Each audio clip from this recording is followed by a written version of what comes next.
बिस्मिल्लाहिर्रहमानिर्रहीम। अगर कोई ये कहे कि बहरान इस वक्त नहीं है और हम बहरान में फंसे हुए नहीं हैं, तो मेरा ख्याल है कि वो अपने आप को भी धोखा दे रहा होगा और हम सबको धोखा दे रहा होगा। हमें इस चीज को डायग्नोज करना चाहिए, इस रियलिटी को तस्लीम करना चाहिए और फिर उस मसले का हल निकल सकता है।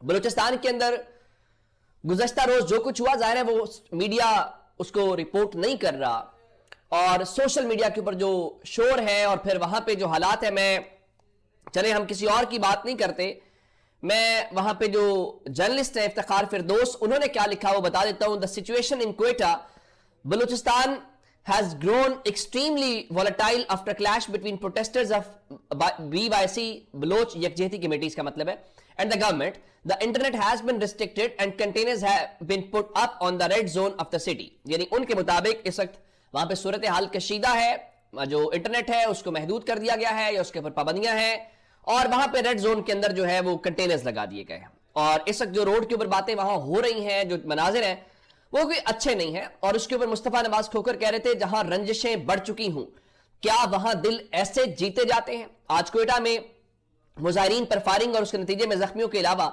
12 साल बच्चे की हलाकत ने बलूचिस्तान भर में क्या पैगाम दिया होगा। क्या हुक्मरान सोचने समझने की सलाहियत से मुकम्मल आरी हो चुके हैं। और मुस्तफा नवाज खोकर ने कहा कि याद रहे कि बलूचिस्तान में नाम निहाद ही सही मगर पीपल्स पार्टी की हुकूमत है। 12 साल मासूम के बेहमाना कत्ल की जिम्मेदारी से पीपल्स पार्टी बरी ज़िम्मा करार नहीं दी जा सकती। इस गिलाजत की टोकरी को अपने सर उठाने का पीपल्स पार्टी को क्या फायदा। कुछ तो अपनी एहसास का ख्याल करेंगे कि हुकूमत तो इस बात से डिनाई कर रही है कि ना कोई इस किस्म की वहां कोई फायरिंग हुई है, ना कोई किसी की जान गई है। लेकिन अख्तर मैंगल क्या कहते हैं, कहते हैं आज फिर बलूचिस्तान रो रहा है।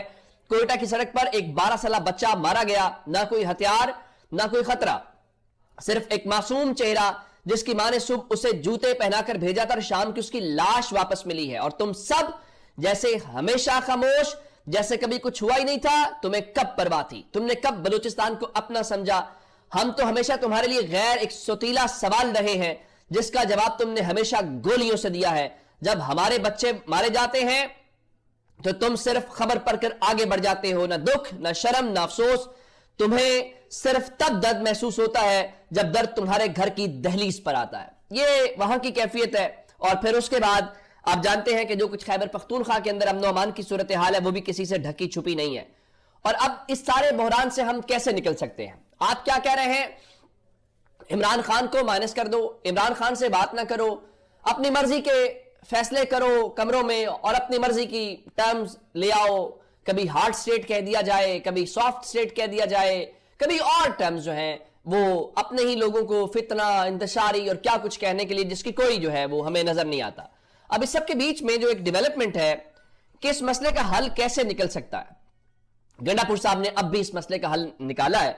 और जब हुकूमत भी कहती है कि पीटीआई दरखास्त दे तो हम इमरान खान को पैरोल के ऊपर रिहा करने के लिए तैयार हैं, कभी कहते हैं कि अगर अदालतें रिहा कर दें तो हमें कोई एतराज नहीं है, तब गंडापुर ने उसका हल दे दिया है। अब मेरा ख्याल एस्टैब्लिशमेंट बिस्मिल्लाह करे, अगर वो संजीदा है, हुकूमत संजीदा है, तमाम स्टेक होल्डर संजीदा है, मसले के हल की तरफ बढ़े। मैं सिर्फ इतनी गुजारिश करना चाहता हूं, खुदारा पाकिस्तान के ऊपर रहम करें। पाकिस्तान इस सुलूक का मुस्तहिक नहीं है, पाकिस्तान इससे बेहतर डिजर्व करता है और हमें इससे बेहतर पाकिस्तान को देना है।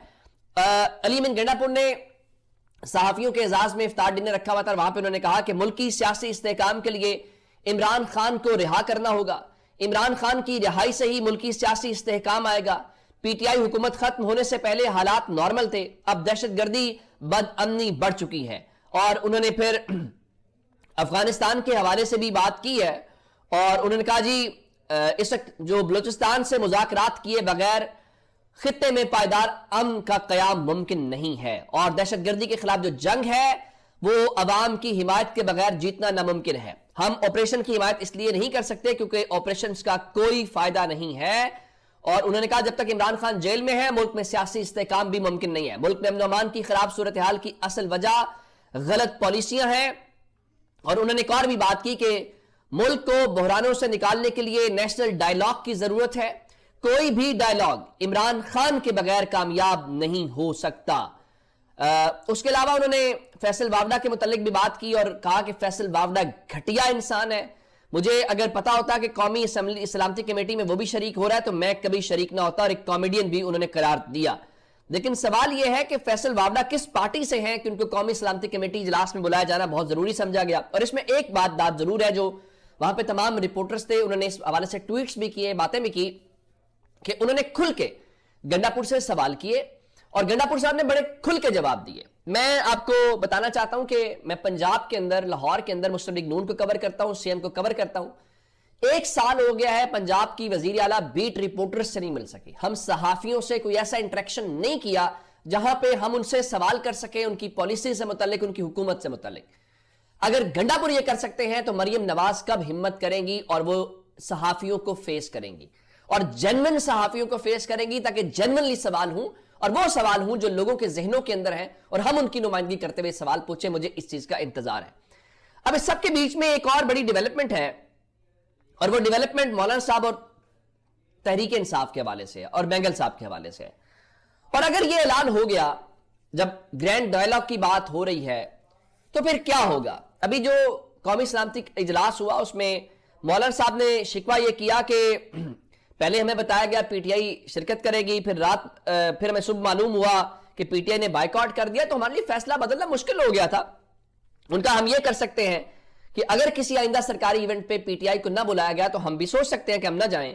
اور پھر جو چکزئی صاحب ہیں انہوں نے پارلیمنٹ کا جو مشترکہ اجلاس ہے وہ بلانے کے حوالے سے بات کی ہے, تو بات تو اچھی ہے. لیکن اگر اس بار مولانا صاحب گئے, اگر اگلی بار وہ بھی نہ گئے اور بائیکاٹ ہو گیا, تو پھر آپ کیا کریں گے؟ پھر آپ ٹھیک ہے آپریشن کریں, آپ کو کوئی روک نہ سکتا ہے نہ روکے گا, لیکن پبلک سپورٹ کے بنا تو کوئی کام بھی دنیا میں کوئی ملک نہیں کر سکتا, کوئی کچھ نہیں کر سکتا. تو اس پہ پھر کیا ہوگا, یہ ایک امپورٹنٹ بات ہوگی. اور ہم کن چکروں میں ہیں, خبریں کچھ سن لیں اندازہ ہو جائے گا. تحریک انصاف کراچی کی ترجمان فوزیہ صدیقی ہیں, ان کو حراست میں لیا گیا, ان کی فوٹیج سامنے آئی اور بتایا گیا جی پیکا کے تحت ان پہ مقدمہ درج کر لیا گیا ہے. تو ہم ان مقدمات کے اوپر ایک دوسرے کے اوپر لگے ہوئے ہیں. ایک خبر اور ہے, اور خبر یہ ہے کہ وفاقی کابینہ نے اپنی جو تنخواہیں ہیں اس میں 188% اضافہ منظور کر لیا ہے, اور اب جو ہے وہ نئے بل کے تحت جو ہے وہ وفاقی وزیر کی, وزیر مملکت کی اور مشیر کی تنخواہ جو ہے وہ 5,19,000 ہوگی. یہ وہ تنخواہ ہے وہ جو بطور وزیر لیں گے. ابھی رکن قومی اسمبلی ہونے کے ناطے یا رکن سینٹ ہونے کے ناطے جو ان کی مرات ہیں وہ الگ ہیں. تو آپ کا گزارا تو نہیں ہوتا, آپ تو 5 لاکھ سے 5.5 یا اس سے بھی اوپر چلے جائیں گے, لیکن پاکستان کا عام شہری کیا کرے گا, یہ ایک دلچسپ بات ہے. اب 2 ججز کی بات سن لیجئے. لاہور ہائی کورٹ سے ججز سپریم کورٹ جانے تھے, جب پہلی تعیناتیاں ہوئیں تو ان کو روک دیا گیا, کہا گیا اس کے اوپر بعد میں غور کیا جائے گا. بالکل ٹھیک ہے. تو اب اطلاعات یہ ہے کہ جناب یحییٰ آفریدی نے 8 اپریل کو جوڈیشل کمیشن کا اجلاس بلا لیا ہے, اور اس سے پہلے بہت سارے مسائل ان کے سامنے پینڈنگ ہیں. اسلام آباد ہائی کورٹ کی سینیورٹی کا مسئلہ ابھی تک حل نہیں ہو سکا. تو اطلاعات ہے جی 2 ججز کی تعیناتیاں ہوں گی 5 سینئر ججز میں سے, اور جو سینئر رپورٹرز ہیں جس میں محمد اشفاق کا دعویٰ یہ ہے کہ جسٹس شجاعت علی خان اور جسٹس علی باقر نجفی جو ہیں وہ سپریم کورٹ کے جج نامزد ہوں گے یا نامزد کیے جا سکتے ہیں. میرا صرف ایک سوال یہ ہے کہ یہ دونوں سینئر ججز ہیں,